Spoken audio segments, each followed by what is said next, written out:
Budiman Sujatmiko adalah pengkhianat reformasi. Pengkhianat reformasi.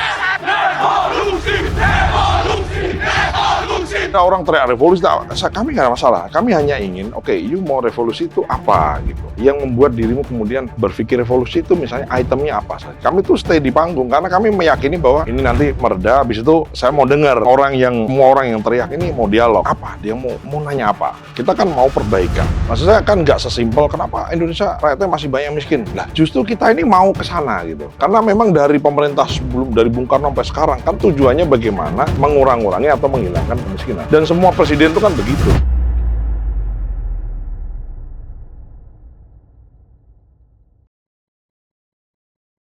Oke, kita mulai obrolan kita yang mungkin akan panas karena hari ini ada Pak Wamen. Terima kasih banyak Mas Dar ya saya panggilnya. Ya, makasih Bang. Kemarin rame. Itu bagaimana ceritanya dan itu acara apa, Punten? Tadi kan kita sempat ngobrol sebentar tadi sebelum masuk Iya. ke sini kan. Jadi kadang-kadang itu apa ya? Kadang-kadang tuh orang tuh bisa marah, bisa sedih, kecewa itu kan banyak alasan. Ya. Alasannya karena dia memahami suatu persoalan gitu. Kan tidak semua bisa dijelaskan di sosial media. Iya, iya. Maksudnya kalaupun kita bikin konten di sosial media menjelaskan dengan detail gitu misalnya. Enakan ketemu langsung lah maksudnya. Kadang-kadang kan yang pengen tahu belum tentu nonton gitu, yang nonton orang yang sudah tahu kan gitu. Nah, sehingga aku berusaha untuk kita bypass itu semua, kita ketemu orangnya. Jadilah Kopdar ini. Adalah Kopdar, ngopi bareng Mas Dar. Itu pertama kali acaranya atau sudah beberapa kali? Saya mungkin sudah bikin itu yang ke-6 ya. Jadi ini yang ke-6 nih Ke-6. ceritanya kemarin. Iya, 3 kali tertutup, saya 2 kali di Jakarta, 1 kali di Semarang.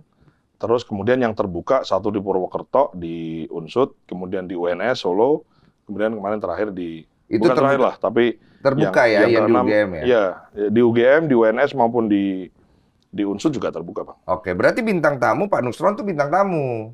Pak Nusron ya fit lah gitu, jadi saya Iya. berusaha, saya ngajak lah. Kan kalau saya sendiri enak kan kalau ada beberapa. Nah, Sama Pak Budi termasuk bintang Pak tamu. Budiman, ya Pak Budiman. Tadinya Tadinya Pak Pras Mensesnek kan karena alumni UGM sebetulnya mau ikut juga. Tapi nggak bisa hadir. Cuman karena ada tugas lain karena sama Presiden, sehingga bisa hadir gitu. Sehingga kami bertiga ada di situ. Awalnya ngobrol biasa nih, enak nih. Ya kita udah dibuka. Terus sebetulnya sebelum acara mulai, kan acara mulai jam 7 Bang. Sebelum jam 7 sorenya tuh sebetulnya udah ada sesi-sesi lah. Kalau pertandingan Mike Tyson tuh ya adalah Pemanasan dulu. ada pertandingan sebelumnya tuh Iya, ada lah iya. gitu. Jadi sudah diisi Oke. udah diisi kajian-kajian obrolan-obrolan di sore. Nah, kemudian jam 7 baru kita mulai. Dan kita udah jalan, udah dibuka, udah dikenal, saya udah kenalan. Kan dari bertiga kan semua orang kan kenal Mas Budiman Sujatmiko, kenal Gus Nusron, kan saya nggak, yang paling tidak dikenal kan saya kan, Iya. saya. Sehingga saya memperkenalkan diri, ini itu semua. Termasuk saya ditanya mengenai under invoicing, mengenai transfer pricing, mengenai Oh, berarti udah pertumbuhan. berjalan Jadi nih? udah berjalan. Dan Pak Nusron juga udah memberikan omongan, terus Pak Budiman juga udah Nah, aku ngomongan. lihatnya pas Pak Budiman. Ya, jadi kan itu begitu Pak Budiman baru gitu. Iya, betul. Sebetulnya sudah jalan mungkin sekitar 40 menit lah, Bang. Jadi waktu datang orang teriak gitu bawa toa itu, kemudian kan kita, dan itu hal yang biasa. Maksudnya di acara-acara sebelumnya tuh ya kami biasa gitu. Jadi kalau orang teriak ya kasih mic. Oke. You mau nanya apa gitu. Iya. Nah, kasih mic, teriak, yaudah kan saya tetap Tapi naik panggung juga biasa gitu? biasa gitu. Maksudnya kan ini kan namanya kan Bang ya. Dengan kita berdialog atau diskusi itu kan ada 2 sisi. Yang pertama, kepentingan saya menjelaskan tentang pemerintah kepada halayak. Dua arah. Dan kami juga mau mendengar sebetulnya tuh kegundahan orang tuh apa sih gitu kan. Jadi waktu naik bawa mic gitu, ya sama MC dikasih, sama Ari ya kalau nggak salah, atau si Didit dikasih mic. Jadi wah oke yaudah aku mau nanya apa. Ternyata mengajak temennya untuk naik semua. Itu nggak nyangka pasti? Apa emang udah memprediksi bahwa akan terjadi? Saya menyangkanya adalah kan itu UGM, ya terus mahasiswa. Dan sekali lagi Bang, di sebelumnya juga ada gitu. Tapi kemudian nanya apa? Oh, akhirnya tetap ada tapi jadi dialog. Jadi dialog. Kalau ini iya. nggak jadi dialog Jadi nih. dialog gitu. Nah, dan saya tuh kami tuh stay di panggung karena kami meyakini bahwa ini nanti mereda, habis itu saya mau dengar semua orang yang teriak ini mau dialog. Iya. Apa? Dia mau nanya apa? Karena dia mau nanya apa dan kita coba jelaskan. Jadi kita ingin ada jual beli Iya. Ini conversation lah antara argumentasi gitu. Nah, tapi ternyata lama-lama gitu. Akhirnya ya untuk meredakan itu saya sama Pak Nusron selawatan lah. Selawatan. Saya dengar kok itu buat menenangkan kan kayaknya. Nah, terus Tapi ada revolusi ya. terus habis itu ada yang lempar. Sebetulnya saya sih ini botol ya, udah mulai melayang. ada orang teriak revolusi. Kami nggak ada masalah. Kami hanya ingin, you mau revolusi itu apa gitu. Yang membuat dirimu kemudian berpikir revolusi itu misalnya itemnya apa saja. Bisa jadi Bang, bisa jadi karena dia tahu bahwa dia tidak tahu, maka kita beritahu. Kalau ternyata memang yang disampaikan tuh ternyata ada yang salah dengan eksekusi program kita di lapangan, ya kita coba kita perbaiki, kan begitu Bang. Nah, intinya kan Paham. iya. Tapi triggernya belum ketahuan sama sekali. Bahkan sudah berlalu beberapa hari belum ketahuan triggernya. Kan saya udah ngomongin maparkan ini semua, ya kan. Terus kemudian kami bertiga sudah ngomong, kalian boleh ngomong apa saja, boleh tanya apa saja, ibaratnya katakanlah adili kami lah di sini secara argumentasi ya. Kemudian Didit memutar video Tio yang ada nemuin itu. Kemudian saya dari video itu saya diminta tanggapannya, saya tanggapi. Udah. Setelah selesai, gimana Mas Budiman? Kan Mas Budiman orang anggap Tio itu kayak Mas Budiman zaman dulu kan. Nah, terus dikasih mic, Mas Budiman menyampaikan percakapan dia dengan seorang menteri yang juga yang juga dituduh secara personal oleh Tio sama seperti Pak Prabowo. Kemudian itu menceritakan ke Mas Budiman kalau dia ditelepon Pak Prabowo. Gitu. Ini Si menteri ini itu sama-sama ada serangan secara personal sama seperti Tio menyerang Pak Prabowo misalnya gitu. Nah, si Pak Budiman menceritakan si menteri ini nelpon Pak Budiman tentang percakapan dia dengan Pak Prabowo. Pak Prabowo bilang sama menteri ini, dia nggak nyebut menteri siapa. Yang isinya jangan sampai sentuh Tio. Mau semarah apapun, itu Pak Prabowo mengatakan kepada menteri itu, Pak Budiman yang cerita, jangan Tio disentuh. Itu. Jadi baru menceritakan itu. Nah, pas menceritakan itu, orang datang naik panggung gitu. Berarti bukan itu triggernya dong? Harusnya sih enggak ya.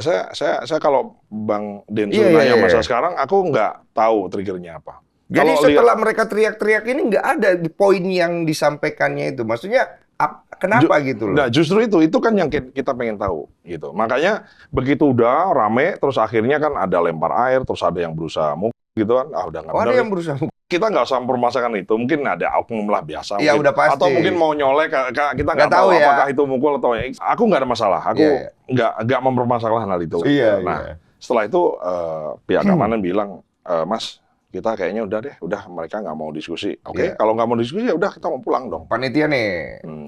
Jalanlah keluar sama Pak Nusron kan ketemu Mas Nusron. Gimana? Kalian mau apa gitu. Akhirnya kita masuk ke mobil. Udah masuk mobil? Udah di depan tempat acara ada mobil. Kita masuk mobilnya Pak Nusron sama masuk di situ berdua. Terus mau jalan dihadang sama mereka kan dihadang. Nggak dikasih jalan? Nggak dikasih jalan ya. Kita gimana Gus? Gimana Dar ini? Ya udah kita tunggu ada 10 menit lah di dalam mobil. Lama juga. Terus di luar ada teriak-teriak, mana Pak Nusron, Pak Daryono mana? Kalau berani keluar sini. Ya kita keluar. Gimana Opo kan orang Jawa kan, Opo mau apa? Gimana gitu. Sambil kita jalan. Mereka enggak apa, kalian mau apa gitu. Maksudnya gitu. Kita mau diskusi, ya udah ayo diskusi, ya kita kongko, ya udah duduklah. Makanya duduklah di aspal itu gitu. Iya. Duduk di aspal itu, udah kita siap. Duduk terus kemudian orang ngurumunin kita semua. Iya. Terus mereka mau bicara tentang kemiskinan lah, tentang ini, nyari Pak Budiman. Nah, akhirnya Pak Nusron kan bilang, loh tadi di ruangan kami bertiga ada. Kalau nggak mau, begitu udah nggak ada, sekarang dicari. Ya sudah, kita sekarang udah ada Daryono sama saya nih, mau gimana? Akhirnya ngomongin kemiskinan apa macam-macam kan. Jadi nggak langsung tiba-tiba kalau di klip itu ada yang ngamuk itu, marah dia emosional, nggak langsung ke situ tuh? Nggak. Jadi ya kita intinya saya kan karena Pak Budiman tuh karena mejanya kan agak manjang ya, dia sebelah sana. Dia keluarnya lewat pintu sana. Nah saya mau urusan pintu sini, gitu aja. Jadi nggak ketemu sama Mas Budiman. Nggak ketemu ya. Nah, Yang ke syuting kan yang kami berdua, yang di rame-rame itu. Yang Jadi karena yang dicari ini siapa sebenarnya? yang dicari sebetulnya kalau nggak salah yang dicari Mas Budiman atau kalau Mas nggak salah. Budimannya. Iya. Cuman mungkin nggak ketemu Mas Budimannya, kalian yang akhirnya jadi sasaran begitu. Sebetulnya saya sih nggak merasa jadi sasaran ya. Sekali lagi Bang Densu, Maaf ya, saya tajam aja, ya, tajam. it's okay. Heeh. Orang tuh itu tadi orang marah apa semua, aku tuh jadi aku pengen tahu sebetulnya apa gitu. Sebetulnya yang membuat kamu semarah itu apa sih gitu. Kan Iya. mesti orang sebegitu emosi itu kan pasti ada sebab, Bang. Iya. Sebab yang sangat krusial lah ya. Iya, iya, iya. Nah, kami ingin dengar. Urgensi. Nah, akhirnya kita duduk. Duduk. Terus ngomong masalah pesta babisa. Terus saya bilang, yaudah kita kan tadi kita datang ke sini untuk dialog. Maksud saya tuh kalau mau saya tambahin itu kira-kira penjelasan saya kan. Tadi di tempat ruangan yang lebih bagus, ada kameranya. Kenapa nggak di situ? Ada kamera di syuting itu kan artinya secara publik kita Lebih bisa proper. bertanggungjawabkan dong ya kan. Itu tadi nggak mau. Nah sekarang ya sudahlah kita udah duduk di sini terus kalian mau apa gitu. Kalau Apa yang Bapak kalian dapat? nanya kami jawab. Kalau kalian merasa mungkin ada yang nggak perlu, mungkin kayak misalnya kita ngomongin pesta babi, ya udah kita pergi ke Merauke. Gitu. Oke. Ngapain gitu. Kemudian ada pertanyaan menurut saya agak bingung ya. Kalian merasa bersalah nggak gitu? Oh iya, itu aku dengar. Ada kan itu pertanyaan itu. Aku tuh bingung juga ada. Wah, jujur saja, itu aku nggak ngerti pertanyaannya gitu. Itu nggak disampaikan salahnya apa? Nggak tahu. Ternyata kan ada preskon barulah. Oh, maksudnya merasa bersalah dengan kebijakan pemerintah ini kalian merasa bersalah nggak gitu ternyata. Oke. Tapi di malam itu saya sama Pak Nusron saya yakin kita nggak paham. Oke. Nah terus karena kemudian nggak nyambung, ya sudahlah. Udah kita pulang aja, ya pulang lah gitu. Itu pas jalan pulang itu di arah-arah gitu ada yang aku lihat ada yang mukul nggak sih segala macam? Nggak ada. Nggak ada. Nggak ada. Lempar-lempar ada. Nggak Air, ingat. air aja sih air. Tapi nggak merasa terancam saat itu. Kita oke, nggak merasa. Nggak merasa terancam ya. Naik ke mobil aku lihat masih ditahan itu. Jadi kan ada mobil, kan kita mau naik mobil ya kan. Kita mau naik mobil polisi, Iya. ditahan-tahan nggak boleh. Ya karena nggak boleh kita ke kanan ada mobil berhenti, kita masuk udah selesai. Oh, jadi akhirnya bisa pergi. Ada pertanyaan bagus nih, Pak. Sebenarnya mahasiswa sampai merasa perlu membubarkan forum saat itu apakah menunjukkan kalau kegagalan mahasiswa dalam berdialog atau gagalnya pemerintah dalam membangun kepercayaan? Kalau menurut Bapak? Kalau saya selalu melihat dari sisi positif ya. Positifnya adalah begini. Kalau mahasiswa misalnya sedemikian emosi, itu karena atas dasar dia peduli. Nah, kita harus positif tinggi dulu. Dia punya kepedulian. Berarti ada yang dia resah. Ya, artinya kan punya kepedulian. Which is itu positif dong, ya kan. Nah, tinggal kepedulian itu kan harus dikonfirmasi gitu. Harus dicek kebenarannya, harus dicek faktanya, dan harus dikomunikasikan. Ya itu logik lah. Itu logik kan. Kita kan mau perbaikan. Maksudnya kan nggak sesimpel kenapa Indonesia misalnya rakyatnya masih banyak miskin. Lah justru kita ini mau ke sana gitu. Karena memang dari pemerintah sebelum dari Bung Karno sampai sekarang kan tujuannya bagaimana mengurangi atau menghilangkan kemiskinan. Ya. Dan semua presiden itu kan begitu gitu. Ya. Dengan cara yang berbeda-beda. Jadi kalau dari pertanyaan Bang Densu tadi, artinya mahasiswa punya kepedulian, punya perasaan emosi dan seterusnya gitu. Nah kemudian kami hanya ingin kepedulian itu yang positif itu kemudian kami tangkap, terus kita cari solusi gitu. Itu kan dari POV-nya kalian ya, ibaratnya begitu kan. Iya. Kalau apakah ini kegagalan atau tidak, menurut saya yang jelas kami atau kita menyesalkan kejadian itu. Tapi saya tidak menyesal untuk terus berdialog dengan siapapun. Kalau kita kembali ke saat itu semua mahasiswa begitu atau hanya segelintir? Kalau abang lihat videonya ya, aku sih kalau lihat videonya dan aku lihat waktu di tempat itu, orang yang memang duduk ada kok saya lihat itu nggak kemana-mana bang. Memang mereka mau dialog bang. Iya. Dan ada beberapa orang DM ke sosial media saya, ada yang WA ke saya, yang juga menyesalkan. Aduh tadi sebetulnya udah nyiapin pertanyaan lah. Oh malah nggak jadi. Mau hajar Mas Dar tadinya saya, mau adili Mas Dar, mau adili Mas Budiman gitu-gitu. Jadi ada yang DM ke saya beberapa orang, termasuk kalau nggak salah ada staf saya dititipi surat oleh salah satu peserta yang menyesalkan dia udah nyiapin pertanyaan gitu bang. Jadi kalau saya boleh komentar, sebetulnya mayoritas itu menginginkan adanya dialog. Oh. Dan menyayangkan dialog itu tidak terjadi. Tapi kan sudahlah kita Ini berarti kan ada dua mahasiswa ini ada dua kubu jatuhnya dong. Yang satu kubunya itu ingin membubarkan, yang satu pengen berdialog dong, Mas Dar. Kalau yang saya pahami begitu. Kalau yang saya pahami begitu. Nah, ini sama-sama mahasiswa UGM atau bukan? Kami kan mengundang di Jogja itu kan tempatnya di UGM, yang datang kan siapa aja, Bang. Oh gitu. Mahasiswa dari mana, nggak ada masalah.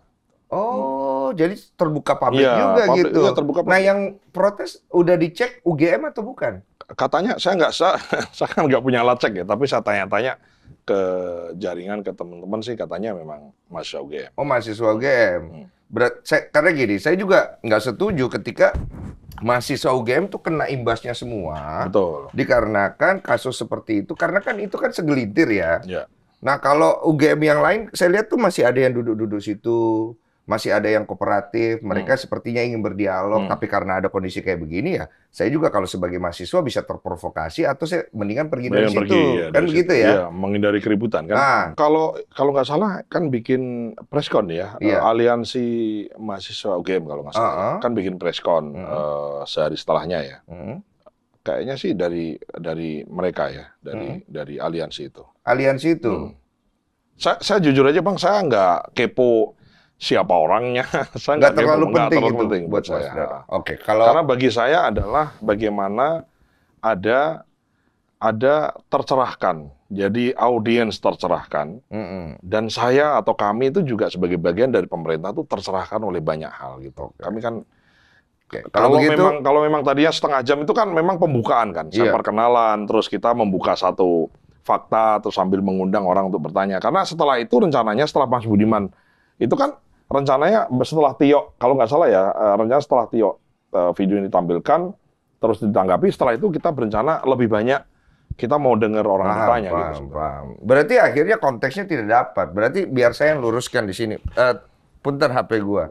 Nah, kebetulan kemarin kan tuntutan mahasiswa UGM itu tentang masalah nonton dokumenter Pesta Babi. Iya kan? Terus ditanya, udah nonton dokumenter Pesta Babi belum? Gitu kan? Iya kan? Tapi jujur udah nonton atau belum? Saya udah nonton. Oke. Nah, tapi ya nonton apa itu? Nonton sih dari awal hingga akhir. Cuma maksudnya nggak secermat. Nah, Mas Dar, punten sekalian. Ini kan POV ya. Saya pengen tahu Mas Dar nyikapinnya gimana? Tidak baik-baik saja. Di saat dunia sedang sibuk membicarakan krisis iklim, di Pulau Papua justru sedang terjadi proyek pembukaan hutan paling ekstrim di bumi. Atas nama Proyek Strategis Nasional untuk Pangan dan Energi, pemerintah membabat 2,5 juta hektar hutan adat, 1,3 juta hektar untuk sawah, 560.000 hektar untuk tebu bioetanol, dan 400.000 hektar untuk sawit biodiesel. Tapi gilanya, proyek ini dimonopoli oleh segelintir konglomerat aja. Mulai dari Johnny Group milik Haji Sam yang... Nah, pas banget nih sekarang. Bagaimana menurut Pak Wamen? Coba. Ya, gini. Satu, kita ngomong dari sisi pertanian dulu ya. Orang bertani itu butuh 3.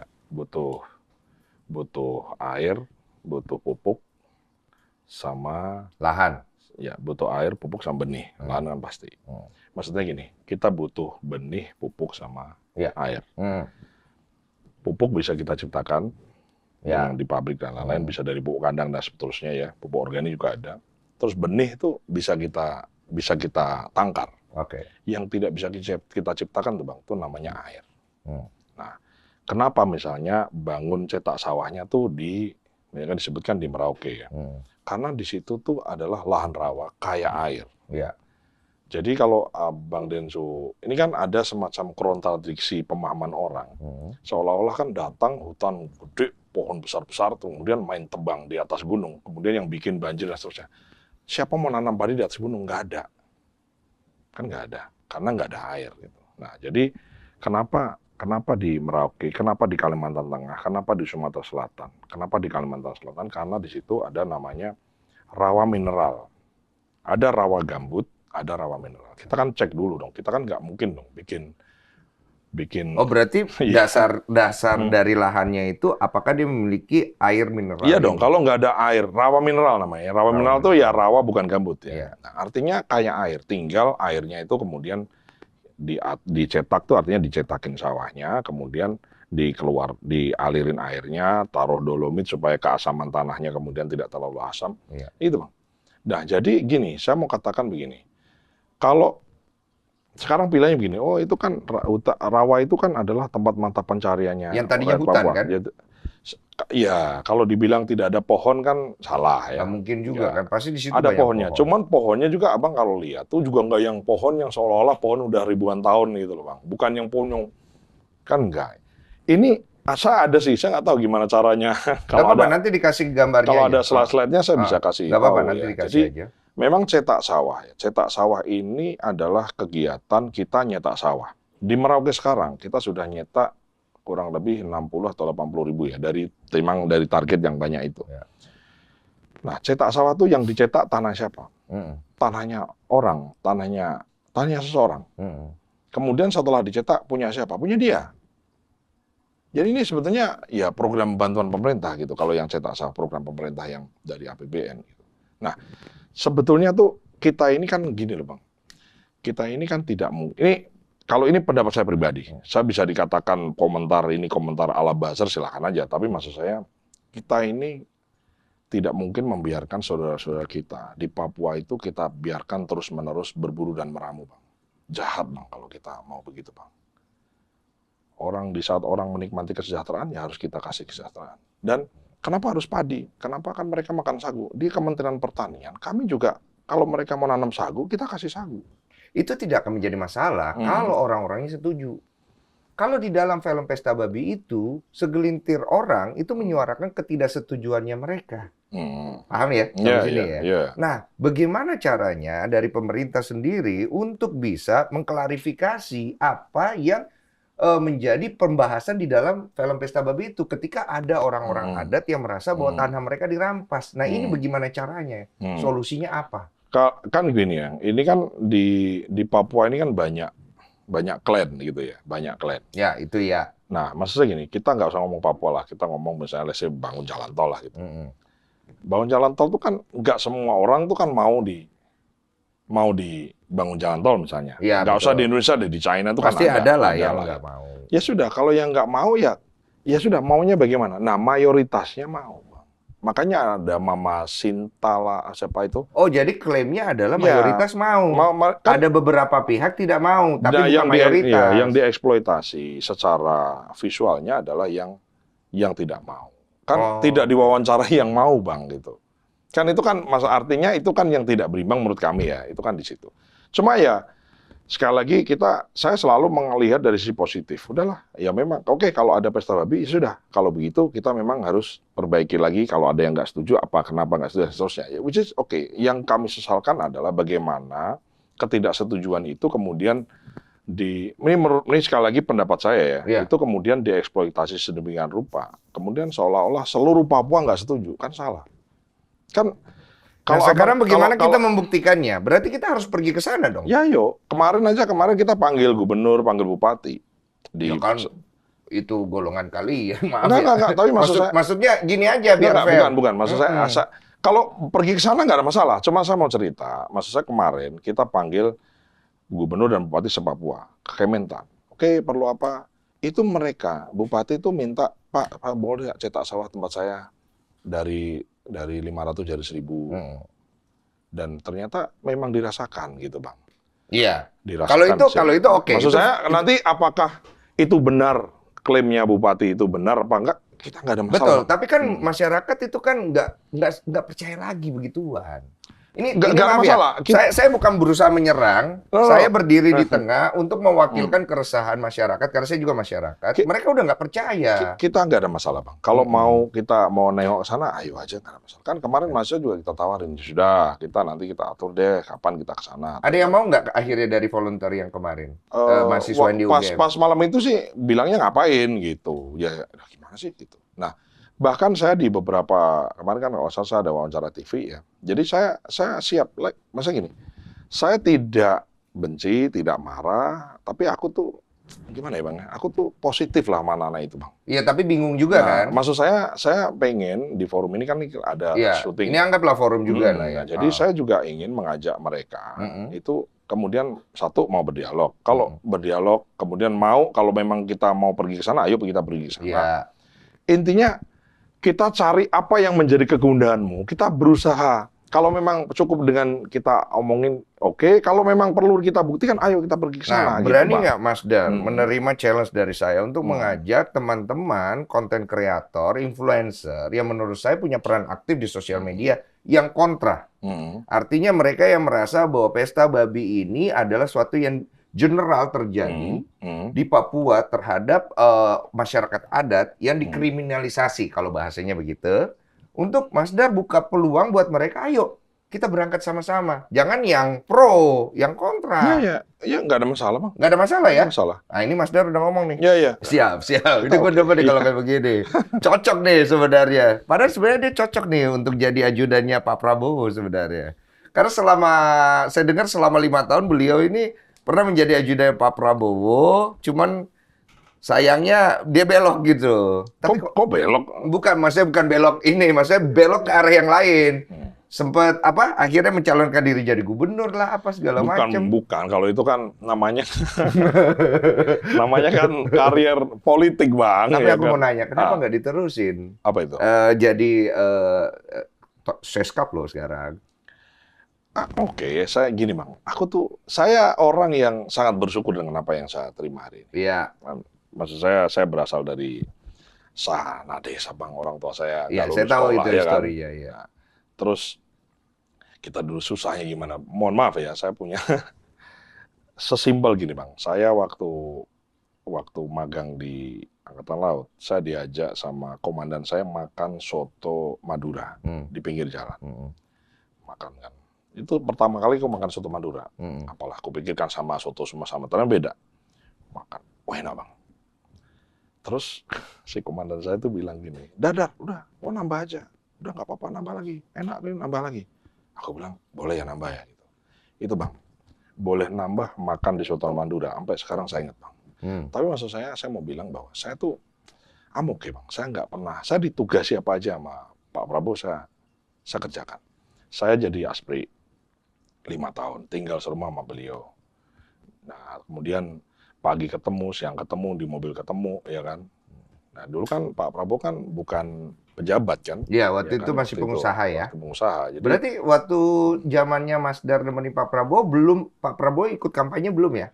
setelah Mega Pro. Oh, Kalah Mega Pro, saya ikut. berarti masih sempat di awal ya? Ya, jadi setelah Mega Pro kemudian sampai dengan bangun Gerindra dari 26 kursi jadi 75 kursi itu di periode itu aku jadi SPRI. Jadi aku di periode itu ada satu event besar Pilkada DKI misalnya Pak Jokowi maju.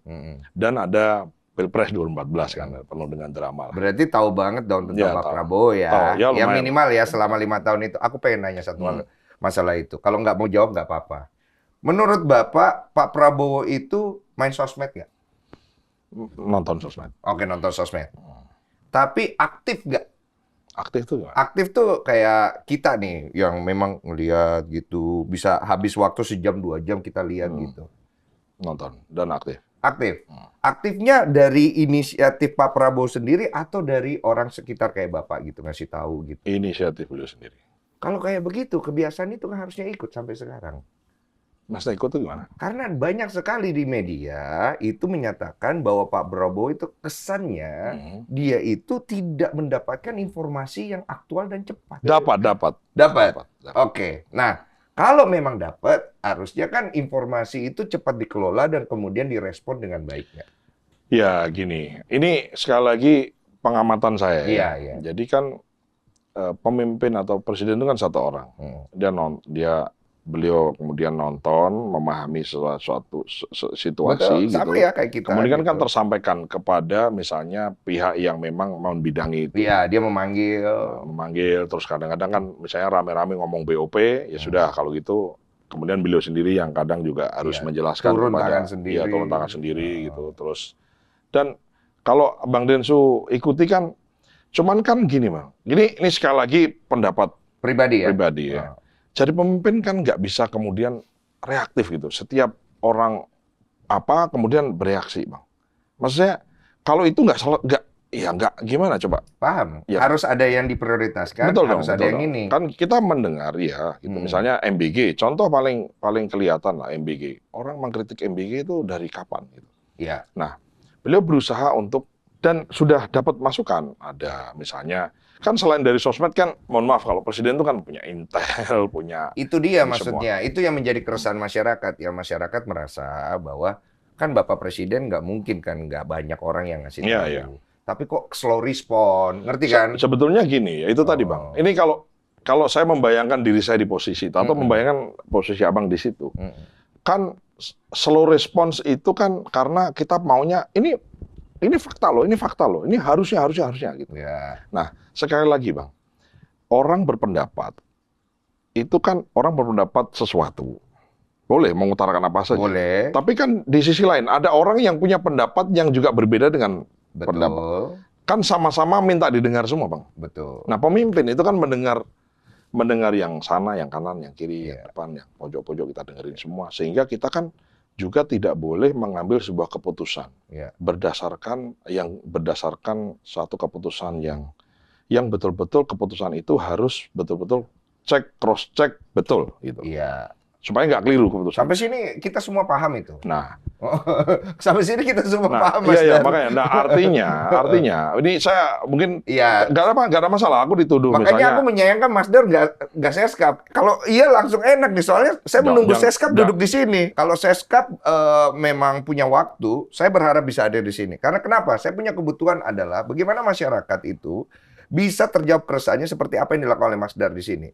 Karena gini, kalau komunikasinya itu tidak jalan dua arah, dan komunikasinya hanya beradu di sosial media, maaf Mas Dar, saya capek dituduh buzzer.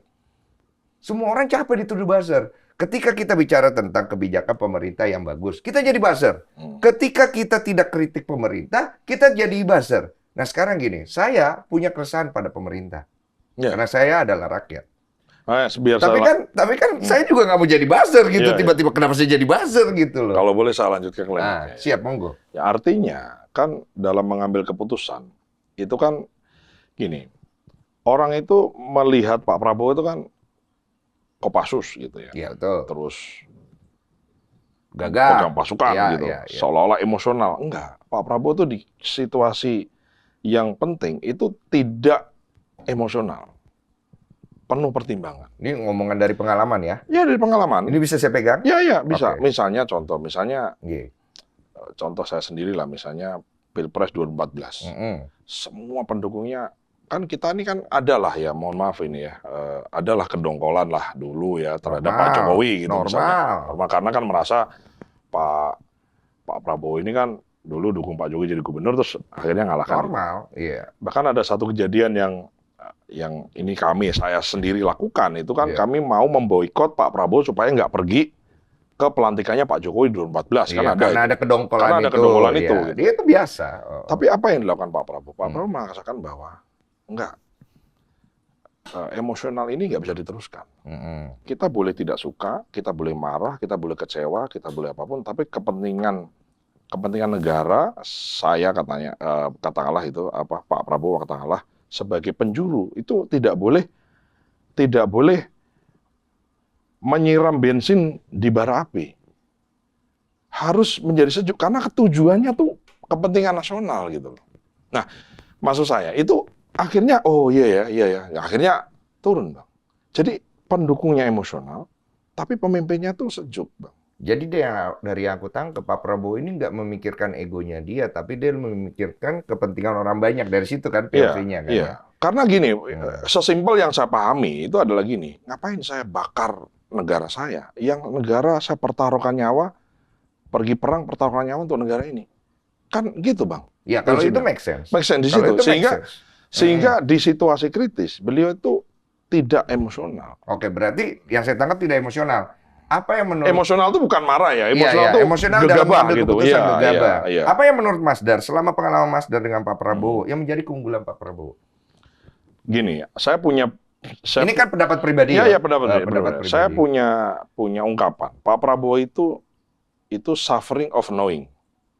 Jadi dia suffering of knowing. Jadi karena dia tahu banyak hal tentang geopolitik, percaturan ini itu, tentang ini semua. Baca buku, bergaul dengan banyak pihak gitu. Jadi suffering of knowing. Jadi karena tahu banyak hal, itu kemudian meramu banyak hal yang kemudian ramuan itu tidak mudah untuk dipahami oleh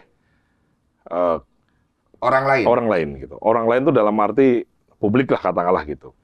Dan juga saya harus akui bahwa ya ini perlu ada Jembatan. Nah, itulah yang mendasari Bang Denny Sumargo, saya turun bikin acara Kopdar itu. Iya, bagian dari itu. untuk Saya- bisa menjembatani. Saya tidak tipe orang yang, ini harusnya dia nih yang kerja nih. Enggak, saya udah. Pokoknya saya punya prinsip itu tadi, usaha primer, usaha sekunder. Usaha primer tuh usaha yang kita kerjain, kita yang kendalikan, kita yang kerjain, kita yang bayarin, kita yang melakukan, kita yang tentukan waktunya, itu primer. Kalau sekunder kan gini, kita kasih saran. Saranin si ini, saranin si itu. Saran nggak didengar mau apa kan nggak bisa.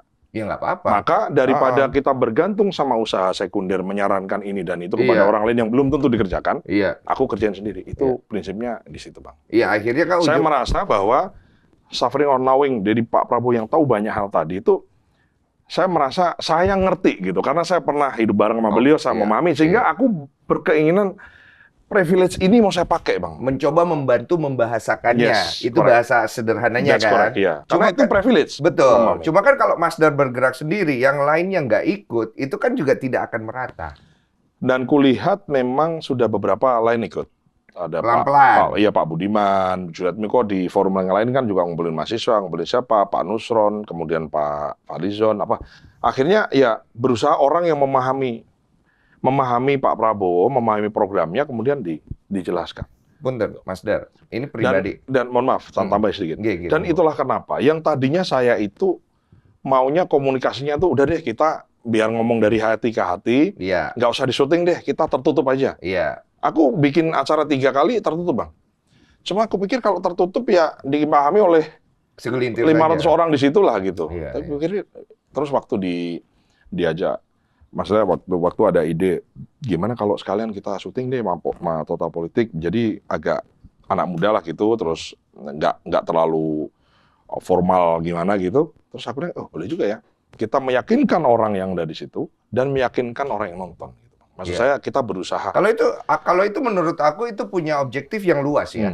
Cuma kan sekarang Masdar setuju nggak kalau di sosial media itu keresahan masyarakat terhadap komunikasi antara masyarakat dengan pemerintah itu terasa bergap sekali. Setuju nggak sampai di situ?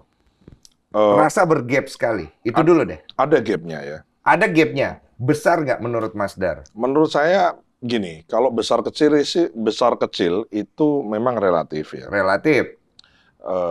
Ada sebabnya. Pasti ada nggak mungkin sebabnya nggak. begini. Ada orang mengatakan begini, kalau mau melakukan sesuatu itu baiknya jauh-jauh hari kasih tahu sehingga orang tuh paham. Orang prepare.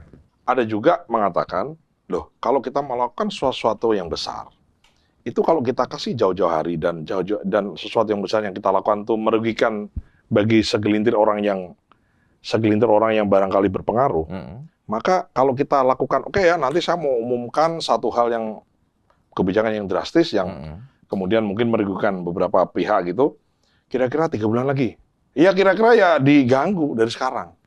Karena ada kebijakan yang diambil dengan perencanaan, yang sebetulnya direncanakan semua, cuma ini masalah Paham. komunikasi. Takutnya diintervensi. Misalnya Danantara. Kalau Bang Densu lihat, Danantara kan digodok lama, dung. Enggak. Karena kita tidak mau diganggu.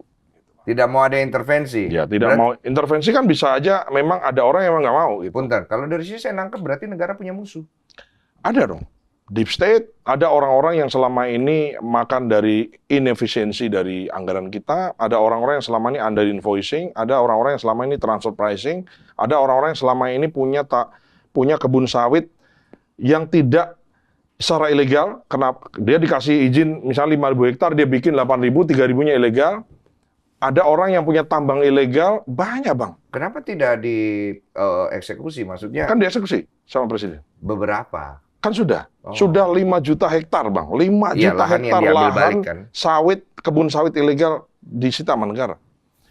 Dan tambang ilegal disita sama negara, Bang. Orang ini masukin penjara, suruh balikin duitnya, didenda, kemudian disita negara.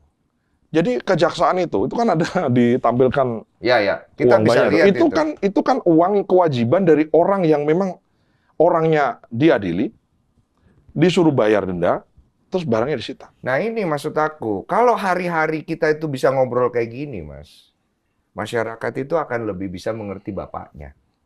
Ngerti nggak? Kalau aku melihat pemerintah itu bapak, rakyat itu anak. Tapi kan hari-hari kayak begini tuh jarang terjadi. Untung abang undang saya sini. Iya, maksudnya sama-sama. Punten, bisa nggak hari-hari ini terjadi? Kita berdialog gitu loh. Saya bisa siapkan tempat, saya bisa bikin kondusif, kita berdialog. Artinya masyarakat ingin menyampaikan sesuatu, pemerintahnya gentle untuk menjelaskan. Yang bisa saya kontrol ada diri saya sendiri. Saya tidak bisa misalnya menyarankan seseorang untuk lakukan sesuatu karena itu adalah usaha sekunder yang saya bilang tadi. Saya paham. Saya Bang Densu undang, siapkan waktu, siapkan tempat, siapa aja, ayo kita dialog. Iya. I'm okay. Karena saya yang bisa saya katakan saya bisa itu saya sendiri. Saya nggak bisa katakan si ini bisa, si itu bisa.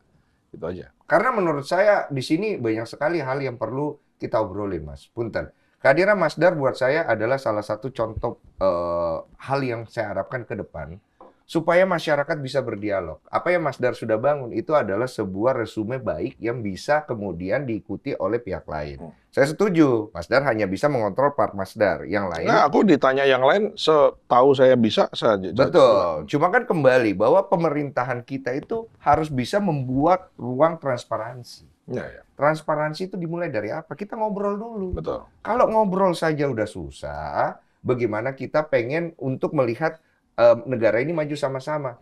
Punten ya Mas Dar ya. Kalau menurut aku, apapun yang dinarasikan oleh pemerintah dengan pengetahuan yang ada, ada hal yang bisa kita kasih tahu di awal, ada hal yang nggak bisa karena takutnya diintervensi.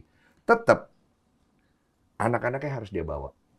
Karena kalau nggak mungkin kan, ibaratnya begitu Mas Dar. Kalau saya lihat ya, Bang Densu, ini ada nggak nyambungnya gitu. Nggak nyambungnya itu begini. Jadi yang beredar di sosmed itu kan adalah beredar di sosmed dari orang yang mengkritik pemerintah lah misalnya. Yeah. Katakanlah saya katakan ini namanya oposisi gitu misalnya. Ya. Kelompok oposisi ini kan kemudian narasi yang dibangun adalah emosional. Yeah. Misalnya contoh sekolahnya reot terus sebelahnya ada dapur NBG yang bagus gitu. Yeah. Terus di emosional satu case gitu. Saya paham yang begitu. Nah, kemudian pemerintah itu menjelaskan, karena pemerintah ya, ini kan pemerintah ngomongnya, itu menjelaskan mengenai logik dan statistiknya. Oh sudah 16.000 sekolah kita perbaiki. Ya. Sudah tahun ini 70.000 sekolah kita akan perbaiki. Kalau ada sekolah, kalau lihat kosuting jelek, laporkan kita perbaiki. Ya. Ini kan gap. Satu ngomong perasaan, satu ngomong statistik. Orang kita, mohon maaf, ini kebiasaan orang Indonesia itu seneng drama. Jadi yang ditangkap tuh banyak di sisi emosional. Algoritma juga emang suka kok ya, jalur itu. Sehingga kalau kita cerita masalah statistik keberhasilan, misalnya ngomong orang nyebrang sungai, berangkat sekolah nyebrang sungai basah di syuting. Satu nih. Nah, sementara pemerintah mengatakan kita sudah membangun lebih dari 1.000 dan akan membangun 5.000 dan bahkan seberapapun dibutuhkan jembatan di desa-desa kita bangun. Ya. Dan sudah dibangun. Ya. Nah, tapi kan yang di syuting yang belum dibangun. Ya. Maksud saya itu begitu di syuting di syuting belum dibangun kan dibangun, Bang. Ya. Kan ada yang anak-anak perempuan tuh. Aku paham. Jadi aku melihat, aku mengerti keresahan itu. Aku merasa resah tuh itu. Keresahan saya aku mengerti adalah keresahan sebelah sini, aku mengerti keresahan sini, paham aku. Keresahan saya adalah, gila ya, maksud saya ini nggak nyambung. Kita tuh cerita tentang keberhasilan dalam in number.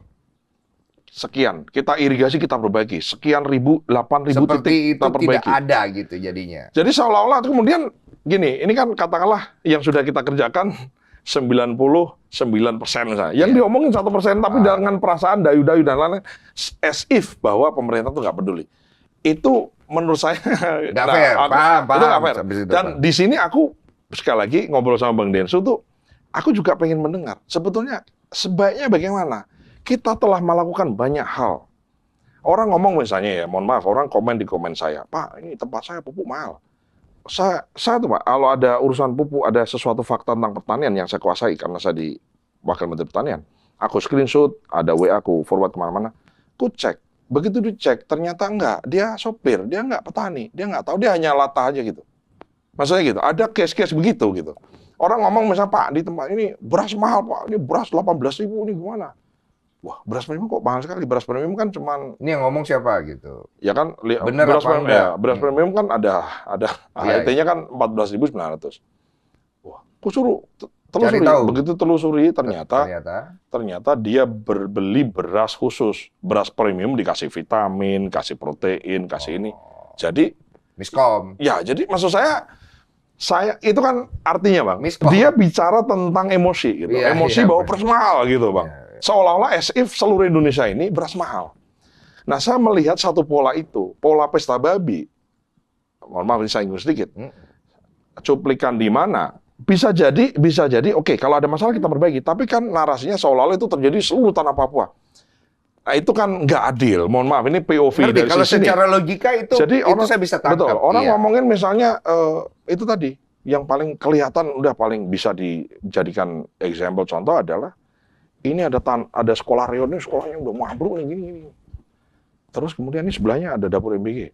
Satu ya, yang pertama ngomong jembatan sekolah tuh oleh aturan, Bang. Sekolah dari PAUD, SD, TK, SD, SMP, SMA itu kewenangannya bupati. SMP sampai SMP kewenangan bupati, SMA kewenangan gubernur. Tapi karena sekolah banyak yang rusak, akhirnya udah deh bikin impres sekolahnya tuh pemerintah pusat yang perbaiki. Biar Satu. birokrasinya nggak kelamaan. Nah, saya cerita satu lagi. Ini fakta karena aku ngurusi pertanian. Iya. Dulu itu karena ada desentralisasi ini, irigasi itu, Bang. Irigasi waduk, bendungan primer tuh punyanya pemerintah pusat, punyanya presiden. Sekunder punyanya gubernur. Tersier yang kecil-kecil tuh punyanya bupati. Dan menurut aturan yang lalu itu nggak boleh. Presiden nggak boleh perbaiki wilayahnya karena udah dikasih APBD kan. Jadi lahan masing-masing. Jadi lahan masing-masing.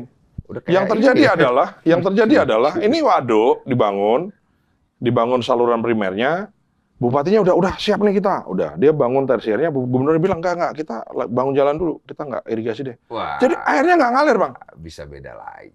Sehingga salah satu kenapa nggak swasembada tuh mungkin urusan begini-begini.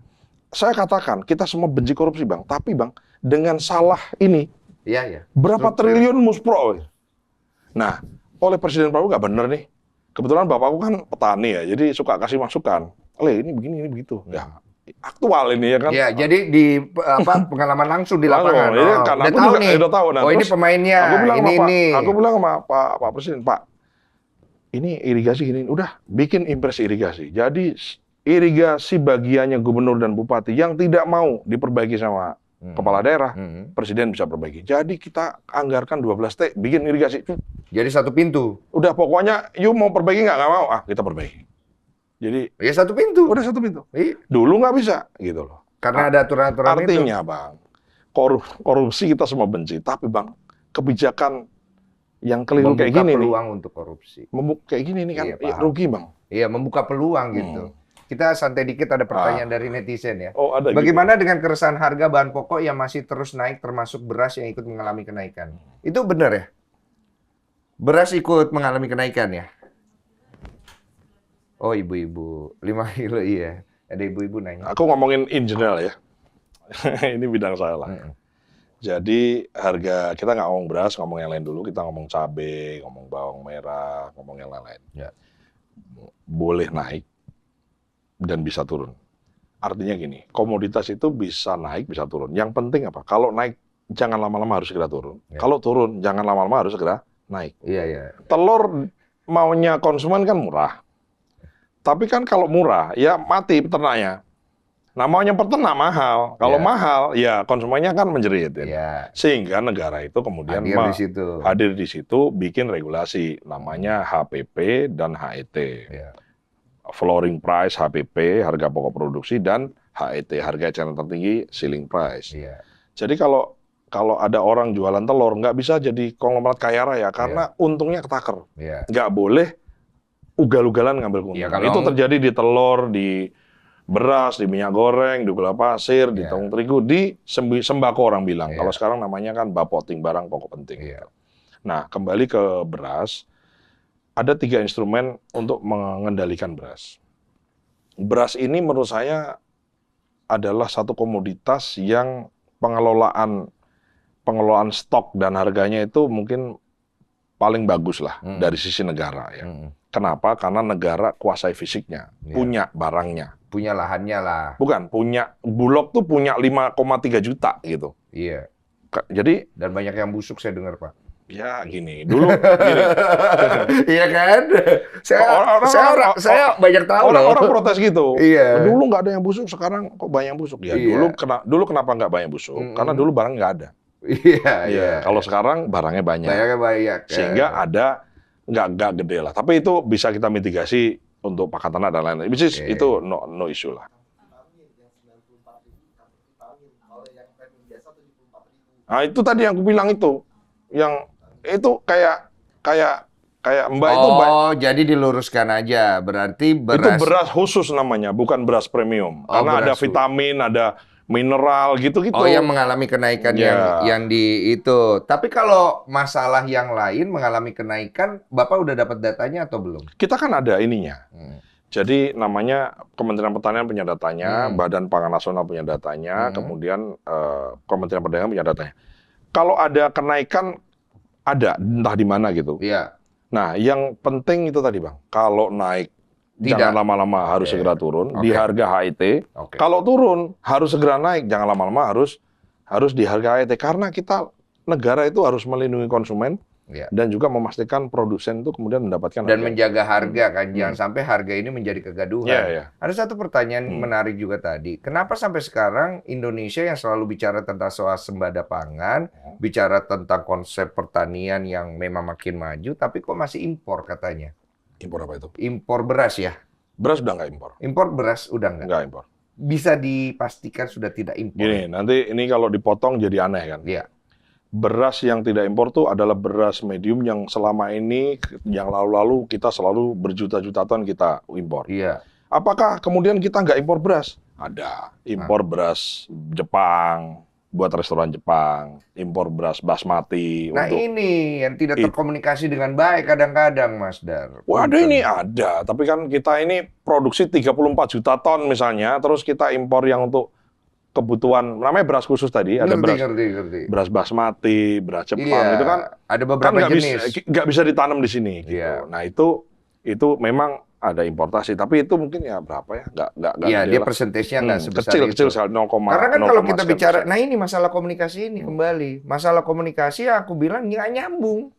Akhirnya ribut masalah sepele yang akhirnya tidak terkomunikasi dengan baik. Betul. Akhirnya kita saling tunjuk. Jadi akhirnya perdebatan itu, mohon maaf ya, perdebatannya jadi perdebatan nggak penting. Seperti di UGM kemarin. Jadi berdebat sesuatu yang keluar dari substansial gitu, terus akhirnya menentang gitu, terus nggak. Iya. Ya, itu yang saya juga kadang-kadang ya, apa sih gitu. Maksudnya ngerti. Gitu. Satu sisi kan gini, kita kan lihat mahasiswa itu sebagai perwakilan masyarakat paling depan untuk menyampaikan keresahan masyarakat. Tapi satu sisi kita juga tidak setuju ketika itu disampaikan dengan cara yang kurang adab dan kurang pas. Tapi kan itu tidak berlaku secara general. Itu kan segelintir saja gitu. Nah, bagaimana caranya kita menormalisasi sebuah diskusi yang kemudian diskusi itu berjalan dengan baik, transparannya terasa, nggak apa-apa debat, argumentasi oke, tapi harus fair play. Supaya jangan sampai nggak ada ujungnya. Kalau Bang Densu lihat edisi-edisi sebelumnya, oke, kita dituduh ODGJ, dituduh SPPD gitu. ODGJ itu orang dukung Gibran Jokowi gitu. Terus SPPD Satuan Penjilat Prabowo Gibran. Nggak ada masalah, yang penting kan kita gitu, substansinya apa? Kita jawab. Ngomongin masalah itu tadi, efisiensi lah. Banyak gini, aku ada pengalaman gini Bang. Ada pengalaman ini. Jadi kan waktu ngomong efisiensi, orang tuh kan efisiensi apa sih efisiensi gitu kan. Nah, ya itu tadi itu kan masalah itu juga ya. Terkait cara menyampaikan juga. Saya kan ketemu dengan petani. Ya, petani kan kita nggak mungkin ngomongin misalnya persen ini, persen itu. Iya, terlalu berat buat mereka. Jadi ya kan ku jelaskan. Orang bertanya, Pak, ini efisiensi maksudnya apa sih Pak? Ya ku jelaskan gini. Efisiensi adalah, jadi selama ini itu, anggaran kita itu banyak hal-hal yang nggak penting. Perjalanan dinas ke luar negeri yang nggak pemborosan untuk ini ya, untuk terus seminar-seminar, terus kemudian Yang banyak- tidak menghasilkan. ya, tidak berdampak ibaratnya. langsung kepada Iya. rakyat. Nah, saya bilang yang itu kemudian simpelnya adalah dicomot, dimasukin kantongnya Pak Presiden. Mm-mm. Nah, terus Pak Menteri Pertanian datang lapor, Pak, ini kayaknya pupuk kurang Pak kemarin Pak. Mm. Butuh berapa? Butuh 40 T. Yang dikantongin 300 T. Mm-mm. Kasih 40 T. Pok. Masih 260. Mm. Pak, irigasi Pak 12 T Pak. Pok, 12 T. Pak, Bulog Pak itu kalau buat beli gabah petani biar harga nggak jatuh Pak. Kan kasihan petani kalau harganya jatuh kan dia rugi Pak. Ya. Butuh berapa? 39 T. Pok, 39 T. Pak, bikin sekolah untuk orang melarat nih Pak. Orang pemulung-pemulung nih anaknya kasihan Pak. Kalau nggak, dia nggak bisa dapat, dia nggak terputus dari mentalitas misinya Pak. Anak-anak pemulung Pak, udah bikin sekolah rakyat nih. Pok. Datang Pak Dadang, Pak, MBG Pak. Ya, MBG dikasih. Datang Pak Dadang dikasih pok. Oh, Pak Dadang dibeliin pabrik-pabriknya belum ada motornya. Tapi kan orangnya udah masuk penjara. Iya ya kan, iya kan. Gitu maksud gua kan. Iya. Nggak, artinya Pak Presiden kan. Pakpok, uangnya dipakai buat apa? Nah, makanya kan Iya. begitu. Artinya Pak, ini uang bukan dari hutang. Iya. Uang bukan dari mana? Uang dari uang belanja rumah Negara. tangga kita selama ini. Nah, pertanyaannya adalah, loh, sekolah rusak. Kan nggak baru setelah ada MBG sekolahnya rusak kan? Kan dulu nggak dipotong efisiensi. Iya. Sekolah rusak. Nah, sekarang di efisiensi malah sekolah dibangun. Dulu irigasi yang tadi saya cerita. Iya. Itu duitnya udah dikasih ke mereka-mereka, Iya. nggak dibangun. Nggak dibangun lah. Nah, ini sekarang Mending saya bangun rumah saya. uangnya dimasukin kantong presiden, sekarang dibangun, Bang. Iya. Sekolah raya dibangun, sekolah Garuda dibangun, kemudian swasembada pupuk malah harga didiskon seterusnya. Jadi maksud saya ternyata pakpok itu ya artinya selama ini itu memang ada inefisiensi. Ada orang yang selama ini itu makan dari 300 T ini tuh siapa yang makan? Saya Yang yakin bisa abang nggak makan saya ya nggak orang makan. di dalam aja. Karena kan musuh pemerintah ya pemerintah itu sendiri akhirnya ujung-ujungnya. Maaf ya. Aku nggak bilang begitu kan, Iya, yang ini kan bilang apa? bahasa Ya. saya. Karena apa? Karena secara pelaksanaannya akhirnya orang yang berstatus pemerintah ini bisa aja dia ambil, masukin kantongnya, bangun irigasi, tak bangun rumahku dulu lah, ya kan? Bisa, ini kan bisa gitu kan? Dan itu sudah banyak fakta-fakta dan data-data yang memang terjadi. Artinya, itu tadi.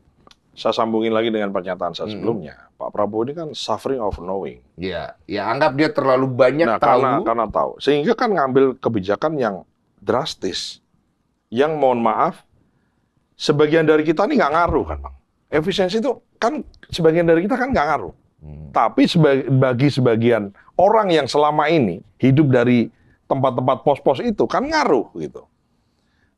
Iya kan, maksud saya. Paham, saya paham. Makanya paham. kalau halayak kan kita yang paling kelihatan sih kalau petani jelas ya pupuknya tersedia, kemudian pupuknya harganya terdiskon dan lain-lain, terus harga bagus itu terasa ya. Mungkin bagi sebagian orang yang kerja kantoran kan kayak ya nggak terlalu 300 ya. T masukin kantong enggak kan nggak terlalu lah Iya, gitu. iya.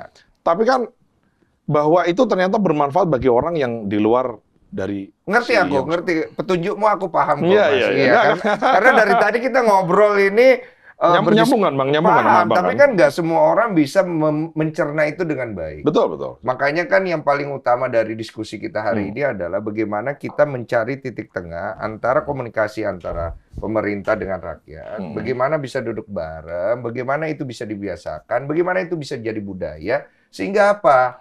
Yang tadi kita omongin nih yang kantong-kantongnya ini nggak dapat, dia tidak bisa mengintervensi. Kemungkinan dia mengintervensi juga tidak bisa jauh, sehingga masyarakat itu ngerti bahwa bapakmu ini berpihak pada kalian.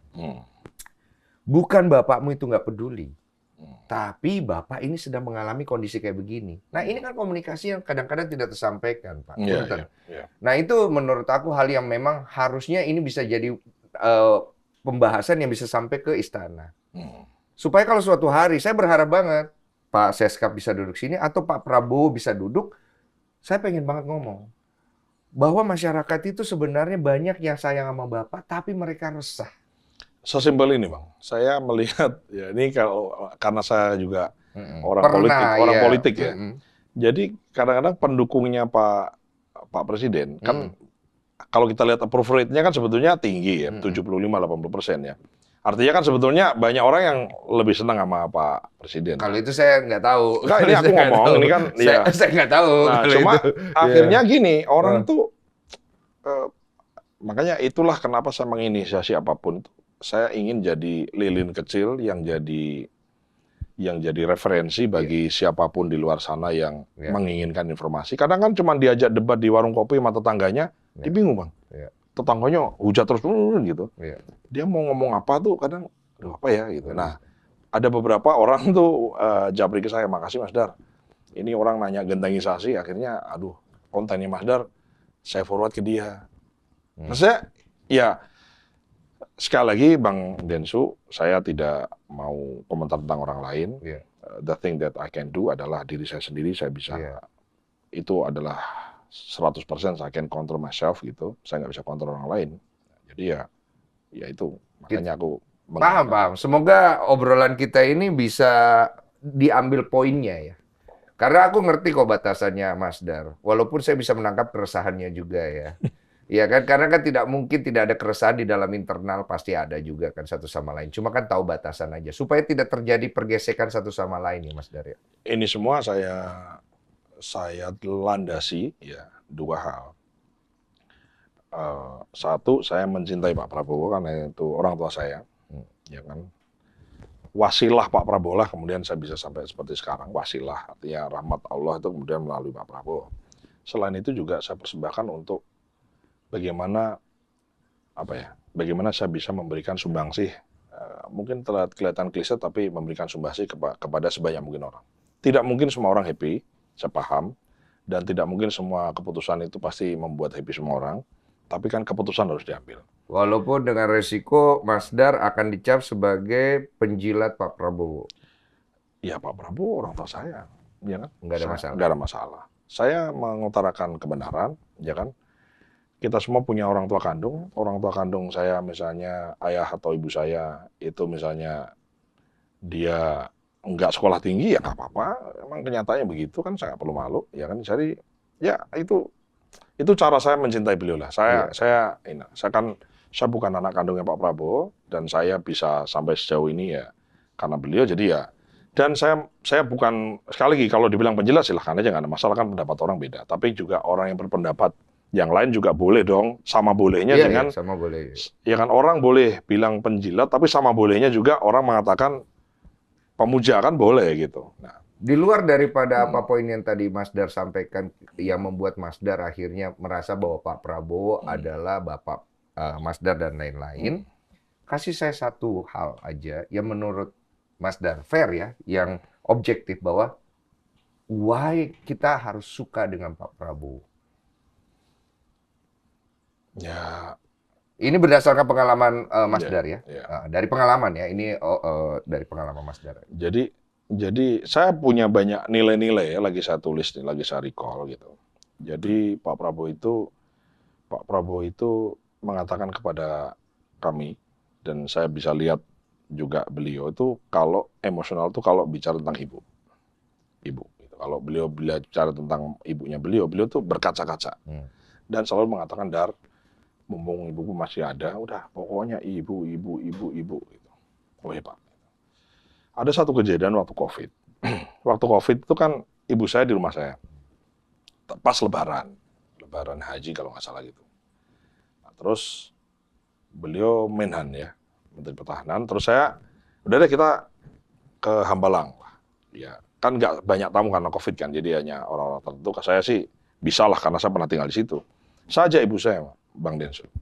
Saja ibu saya datang kepagian. Jadi habis sholat Id langsung pergi. Ternyata sampai sana tuh belum ada siapa-siapa, masih kepagian. Aku tamu pertama lah. Aku bilang sama ibu saya, aku bilang, Mak, lungguh, pojokan lah. Jadi sedangkan kita tahu diri lah gitu. Ibu saya duduk agak di meja bulat-bulat itu yang pojok lah. Kira-kira nggak di tengah lah, di pojok gitu. Belum banyak tamu, terus nggak lama Pak Prabowo tempat itu. Terus, Dar gimana? Sama siapa kamu? Oh, sama ibu saya Pak. Oh, ibu, disamperin Bang. Duduk sebelahnya. Ibu saya bingung kan gitu. Waduh. Terus gimana Bu? Gimana? Udah ini gitu. Bu, udah ambil makan. Akhirnya ngobrol lah. Karena Pak Prabowo di meja yang bukan meja utama tadi. Terus tamu-tamu kan datang. Ada beberapa tamu. Akhirnya berhubungin meja itu, ibu saya di sebelahnya. Jadi bingung. Jadi bingung kan. Terus aku kasih kedip mata gini. Santai aja, Bu. Bukan, saya minta ini pindah aja gitu. Oh iya. Akhirnya ibu saya berdiri pindah gitu.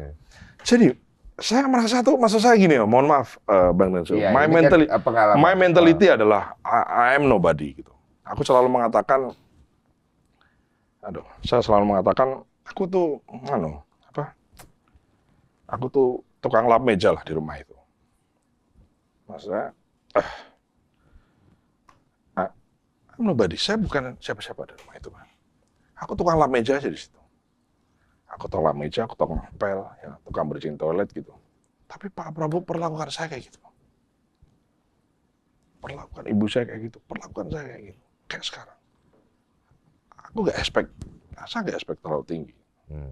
Itu my mentality. Sorry, minta maaf ya kalau saya mungkin terlalu Nggak apa-apa, merendahkan manusia, diri saya. Tapi saya merasa saya itu udahlah, saya pembantu di rumah itu. Pak Prabowo nggak usah perlakukan saya gitu, nggak apa-apa. Aku mau disuruh di mana, nggak ada masalah. Aku akan terima kasih, tapi aku nggak expect gitu. Beliau memperlakukan pembantu di rumahnya, saya ini, kemudian seperti itu. Ini bukan beliau memperlakukan saya. Ini perasaan saya tuh, I'm nobody. Saya tuh nggak siapa-siapa. That's it. Saya bisa tangkap poinnya. Dan saya bisa mengerti kenapa Mas Dar tadi menunjukkan. Dan banyak, aku bisa cerita yang lain-lain. Bagaimana anak saya, bagaimana ini, gimana anak muda, kamu harus banyak pelajaran, harus banyak skin to skinnya, kau banyak gendong, kau kasih susu lebih banyak, gitu-gitu. Hal-hal yang menurut saya merasa ya, itu tadi Bang, sorry. Ya, nggak apa-apa Mas Dar. Maksudnya kita kan bicara sebagai manusia ke manusia juga, itu hal yang penting ya Mas Dar ya. Maaf ya. Aku bukan berusaha untuk kemana-mana, tapi aku berusaha untuk menggali lebih tepatnya. Karena aku tuh berusaha untuk mencari jembatan antara masyarakat dengan pemerintah, supaya kita ini bisa sama-sama. Jangan akhirnya berantem-berantem terus, dan akhirnya, maaf ya Mas Darya, saya pun kalau saya sebagai manusia ketika ada yang saya rasa saya tidak suka, ya saya harus tanya. Tapi kalau saya tanya itu dengan cara memprovokasi orang, tujuan saya bertanya yang akhirnya dipertanyakan toh gitu. Makanya aku tadi ngobrolin masalah seputar ini yang semoga orang bisa nangkep poinnya, itu tujuannya cuma satu sebenarnya. Apa sih sebenarnya yang menjadi keresahan masyarakat itu dengan komunikasi itu? Karena kalau kita bicara kerja itu bisa kita periksa dan datanya ada. Tapi kalau komunikasi, itu ada dua hal. Satu kita bicara data, satu kita bicara emosional.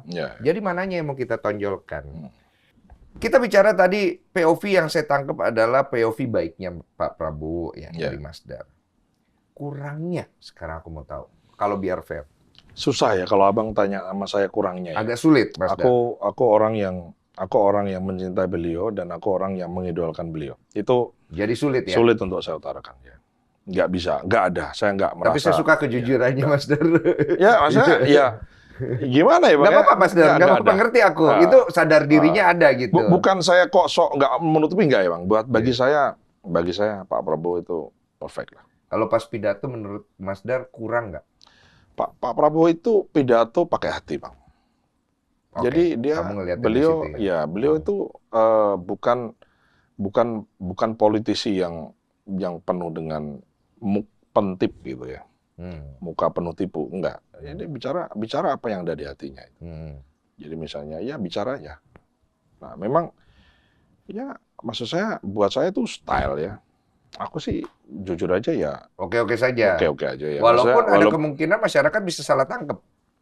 Memang gini Bang, ini ada dua, yang dimaksud dengan masyarakat ini ada dua kan. Orang mengkritik atas dasar, kan gini, kita ini cinta sama bangsa ini. Kita boleh pro, boleh cinta, boleh netral, boleh benci, boleh juga menghujat, boleh. Itu atas dasar kita ini cinta. Benci karena keresahan, karena ada sesuatu yang nggak beres, itu kan karena kita cinta sama bangsa ini Bang. Jadi saya ingin mengajak semua orang itu kalau kita ini ketemu, diskusi ngobrol apapun, atau menyari TikTok atau menyari di sosial media berita apapun atas dasar cinta, itu kita nggak akan ketemu dengan sebuah permusuhan. Kalau itu iya. Tapi masalahnya adalah ada sebagian orang tuh memang ya Udah atas dasar benci gitu maksudnya. karena aku pernah di posisi itu.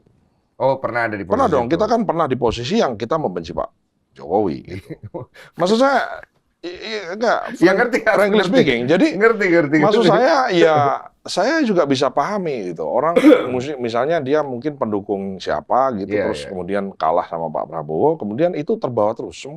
Semua hal yang kemudian dilakukan itu kemudian dianggap salah. Itu menurut saya juga nggak fair gitu. Jadi kan orang itu kan bisa kritik kemudian nggak suka atau nggak suka dulu kritik aja terus gitu. Ya. Nah, kalau saya ingin mengajak bahwa ya saya ingin berdiskusi dengan orang yang tidak secara ideologis itu kemudian membenci Pak Prabowo. Pokoknya saya nggak suka, yang susah. Kita mau omongin kayak apa Itu kan udah nggak bisa? udah nggak bisa. Pokoknya nggak suka udah susah. Kalau udah nggak suka terus diblok gitu, udah dikunci gemboknya dibuang ke laut, susah. Tapi kan kalau kita ini mau berdiskusi, saya ada satu pengalaman, mohon maaf jadi agak lama. Nggak apa-apa. Saya punya teman saya orang cerdas, pintar, terpelajar, ya. Terus postingannya itu anti pemerintah, Oh, teman sendiri dia? teman sendiri. Ah. Terus saya undang rame-rame dengan teman saya. Terus saya bilang gini, oke, gini deh, saya merasa saya perlu ditanya. Silahkan tanya apa aja. Ditanya macam-macam. Macam-macam. Saya jelaskan. Dan dia datang, terima kasih Mas Dar. Ternyata selama ini saya salah karena saya mendapatkan informasi dari sosial media dan seterusnya. Ternyata, oh begini ya yang dilakukan teman-teman di pemerintahan. Iya. Jadi dia appreciate saya. Gitu. Nah, dari itu kejadian kali pertama yang kemudian menggugah saya, oh berarti orang kayak dia ini banyak nih. Orang kayak kawan saya ini banyak nih. Berarti saya mesti do something. Dengan privilege yang saya punya, saya pernah punya kedekatan dengan Pak Prabowo, saya mungkin lebih mengenal cara berpikirnya Pak Prabowo dibanding orang lain. Saya lebih tahu program-program Pak Prabowo itu kan bukan ujuk-ujuk ada sekarang kan. Kan udah diomongin dari zaman kapan-kapan. Jadi aku banyak hal ngerti background story-nya gitu. Iya. Nah, sehingga aku mendasari itulah kemudian aku meluangkan waktu, Bang. Aku setiap weekend itu aku sebisa mungkin tuh ada di daerah, ketemu orang, ini gitu. Saya usahakan. Termasuk dengan Kopdar ini. Dengan Kopdar itu, iya. Bagaimana caranya akhirnya membuka sebuah ruang supaya kita bisa berkomunikasi dewasa dan kemudian kita bisa menormalisasi juga hal-hal yang akhirnya punya adab juga, dewasa juga. Maaf ya Mas Dar ya. Tadi Mas Dar bilang kalau misalnya, wah saya nggak apa-apa kalau dihujat. Kalau saya punten ya Mas Dar ya. Kalau hujat udah dimasukkan dalam normalisasi, saya nggak setuju sih. Begini, yang itu tadi Bang, yang penting dia itu nggak ideologis hujatannya. Masa ideologis itu, wah nggak suka, wah gitu, susah. Hujat itu akar dari segala fitnah. Memang bener sih, kalau udah hate speech itu udah, menurut saya udah nggak. Kalau saya sehat. akan nyerang. Kalau misalnya saya tuh tipe, saya kan basket dulu ya Mas Daryo. Saya kalau nggak suka orang, saya langsung ngomong. Tapi bukan tujuannya untuk saya menjatuhkan dia, tapi saya pengen cari faktanya. Kamu beneran ngomong kayak gitu nggak? Terus kenapa kamu ngomong kayak gitu? Terus apa yang kamu mau dari omongan itu? Nah, menurut aku itu kan dewasanya di situ. Kalau begitu benar. kita bisa maju. Benar. Begitu kan Itu poinnya. Itu yang itu tadi orang mengekspresikan kemarahan atau mengekspresikan emosi. Itu kan pasti nggak bisa marah aja gitu, harus diomongin. Kok marah tuh karena apa kan gitu? Iya paham. Misalnya orang perengat-perengut gitu ya, kan kita nih ini apa sih? Nggak usah jauh-jauh lah gitu. Ngerti. Misalnya, Jadi kita sama-sama. pasangan kita perengat-perengut aja, kita kan mesti nanya, marahmu kenapa? Kalau dia nggak ceritakan kemarahannya, emang kita ngerti? Kan nggak ngerti. Ada kita ikutan marah. Betul. Kan nggak boleh kalau ikutan marah ya nggak selesai udah. Dan kenapa waktu di UGM tidak ikutan marah? Aku Padahal di hati pasti ada kesel juga toh, nggak mungkin nggak sebagai manusia, walaupun sedikit toh. Saya harus akui di momen itu saya nggak takut, saya nggak marah, saya nggak kesel, nggak tahu. Saya merasa gitu. kayak saya tuh kan Bang, saya tuh suka sama orang pintar gitu. Jadi orang tuh kalau orang berani speak up itu kan nggak semua orang. Mahasiswa bisa puluhan ribu, bisa ratusan ribu orang, tapi orang yang berani tampil itu nggak semua orang, Bang. Punten Mas. Kalau tapi menurut aku saya rasa orang-orang terpintar ini itu hanya, maksud saya kalau dia punya tadi rasa cinta tadi yang saya bilang tadi, itu maka dia bisa dibina. Saya bahkan kalau di forum saya kasih nomor telepon saya, Bang. Aku mau kasih nomor telepon nih habis ini. I'm serious. Dan boleh orang, ya nomor telepon saya 0813 kali 978808. Jadi boleh. Bener ya? Boleh tulis ya. Nggak apa-apa Tulis nih, di Mas sini Der. 0811978808. Satu syaratnya boleh, tidak boleh telepon. Jangan telepon lah kan, kita kadang susah. Iya, WA aja. Di WA, dan kalau WA tidak dibalas nggak boleh marah. Jangan ngambek. Dan jangan WA-nya tuh kadang Bang, WA-nya as atau P. Maksudnya WA tuh nama saya siapa, apa keluarnya. Jadi kita jelas gitu loh, kita mau follow up apa gitu loh Bang. Ya kan, terus nggak boleh tidak melayani WA urusan putus cinta atau apa, kita nggak layani lah. Itu ke saya ya. Gitu, perselingkuhan apa ke saya ya. Iya, di sini nomor WA saya juga. Mas Der, makasih banyak ya. Semoga Terima kasih, obrolan Bang Der, kita terima hari kasih. ini bisa sedikit mencerahkan. Saya nggak berharap banyak. Yang pasti poinnya tadi, masalah urusan tanah di Merauke, Papua Selatan mengenai pesta babi, Mas Dar tadi udah ngomong. Buat teman-teman yang pengen untuk ke sana, hubungin Mas Dar tuh tadi ada itunya. Nanti kalau misalnya Mas Dar tidak merespon, nanti ngomong ke saya. Nanti saya serang lagi. Aman. Jadi kita sama-sama enak supaya transparansi itu bisa terjadi. Dan poin-poin yang paling penting adalah bagaimana caranya kita ngebangun komunikasi ini sama-sama dua arah. Dan memang kalau pemerintah memang kalian rasa kurang bekerja dengan baik, kritis harus, karena kita bayar pajak, bro. Iya kan istilahnya. Tapi kalau memang apa fakta yang kita dikasih depan mata itu memang ada, kita jangan juga menyikapinya dengan emosi. Karena emosi itu tidak bisa menyelesaikan masalah. Ya. Kita boleh berargumentasi supaya kita bisa menemukan narasi yang tepat untuk membangun negara ini. Terima kasih banyak. Thank you Bang Nenzo, thank you. Makasih waktunya.